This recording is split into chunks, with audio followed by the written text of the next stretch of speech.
Bienvenue dans cette nouvelle vidéo.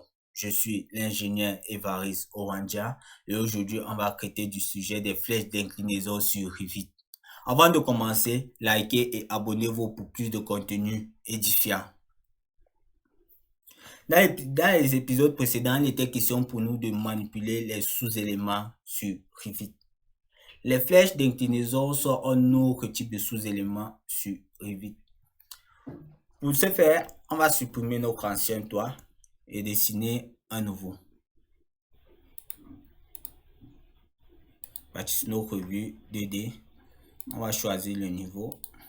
On va vérifier notre hauteur et on va tracer notre toiture. On va valider et on va voir le résultat.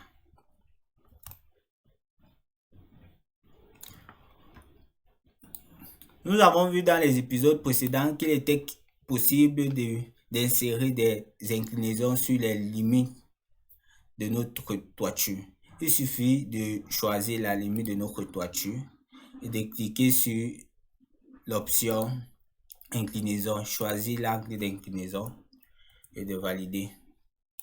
On valide, on clique sur OK et on voit notre toiture élevée. On part au niveau de 1 toujours, on choisit notre toiture, on clique sur OK. Il était aussi possible de l'enlever en décliquant, en choisissant notre mur, en définissant et en mettant l'inclinaison que vous voulez. En validant, on peut voir comment notre toiture change suivant la limite du toit que nous avons choisi pour l'inclinaison.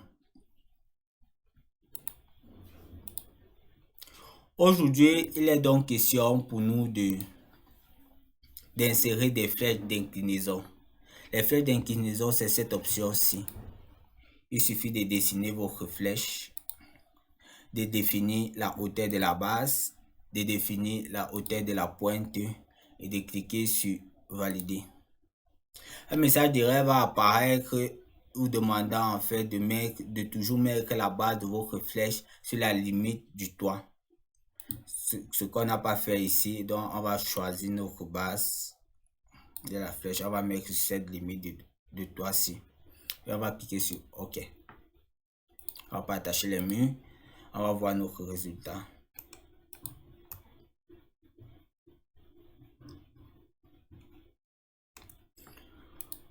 Comme vous pouvez le voir, on va essayer de mettre par exemple ça ici, définir la hauteur de notre pointe à 1 mètre et valider sur OK.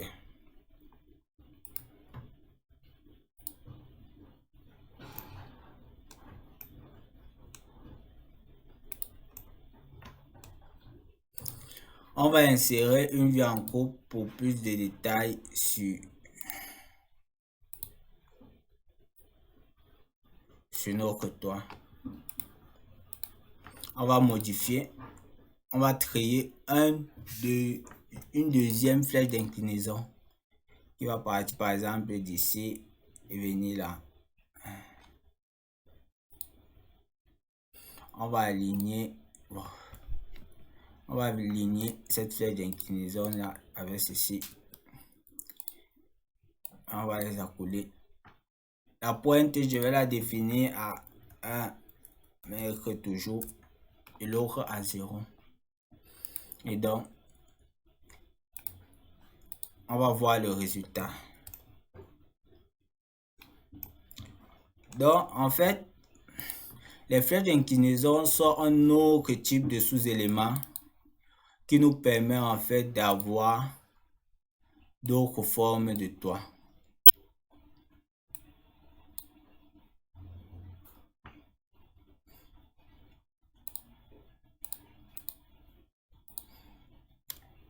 Et sur les toits, il est possible en fait de mettre autant de flèches d'inclinaison que vous voulez.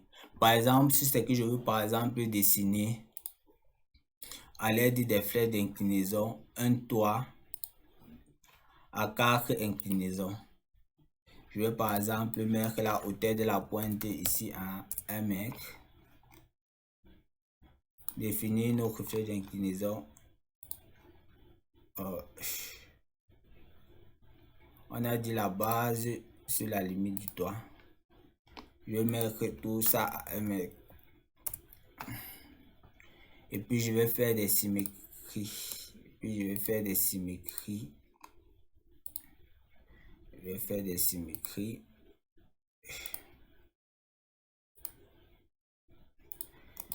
Ensuite, je vais valider.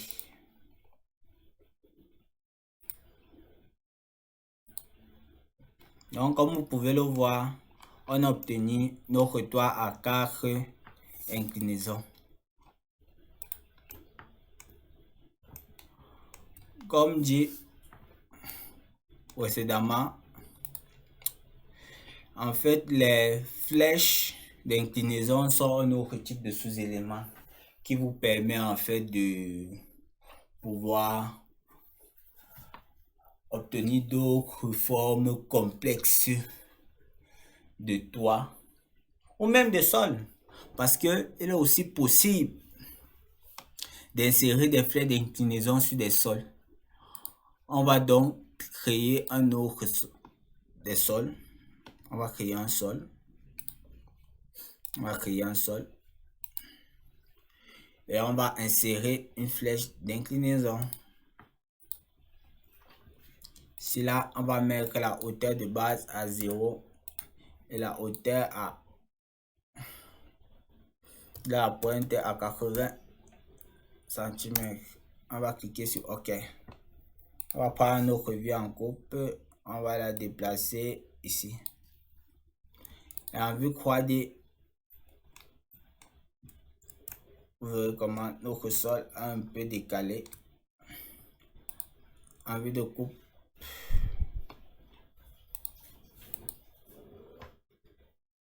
bon là, peut-être c'est la mauvaise coupe.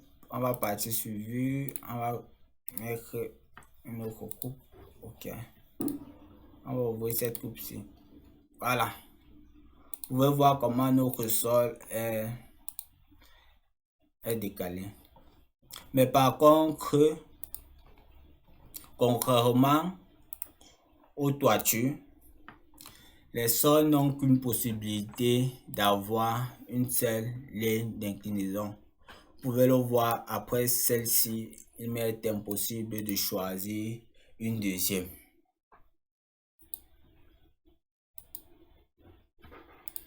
Et sur OK.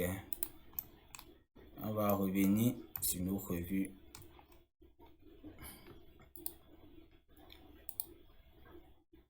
Donc, comme nous l'avons dit, les flèches d'inclinaison au final ne sont que disponibles sur des murs plats et sur des sols plats. Si vous essayez d'importer des sols à partir d'un autre modèle Revit, vous n'aurez pas accès. Si vous essayez de dessiner une toiture ou une toiture par extrusion par exemple et vouloir insérer des flèches d'inclinaison, ça ne sera pas possible.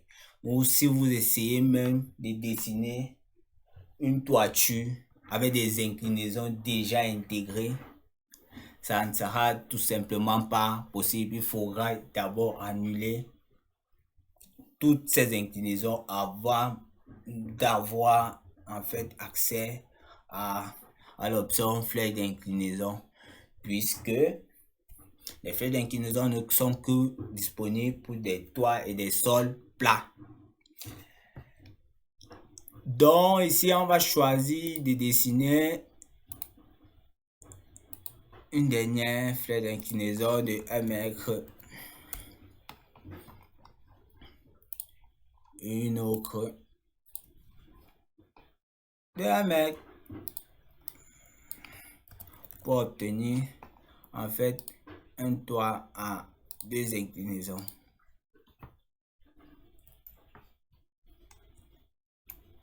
Comme vous pouvez le voir. Arrivé à la fin de notre vidéo, il était question pour nous de traiter du sujet des flèches d'inclinaison sur Revit. Il a noté que les flèches d'inclinaison sur Revit sont une autre forme de sous-éléments disponible que sur les éléments toit et sur les éléments sol normaux sur Revit. Et aussi que vous pouvez insérer de manière infinie des flèches d'inclinaison sur vos toits. Par contre, sur les murs, il n'existe qu'une possibilité de mettre une seule flèche d'inclinaison. N'oubliez pas de liker et de vous abonner pour plus de contenu édifiant. Pour toute incompréhension, pour toute difficulté, pour toute question, veuillez les mettre en commentaire. Merci pour votre agréable attention et à très bientôt pour une nouvelle vidéo. Ciao.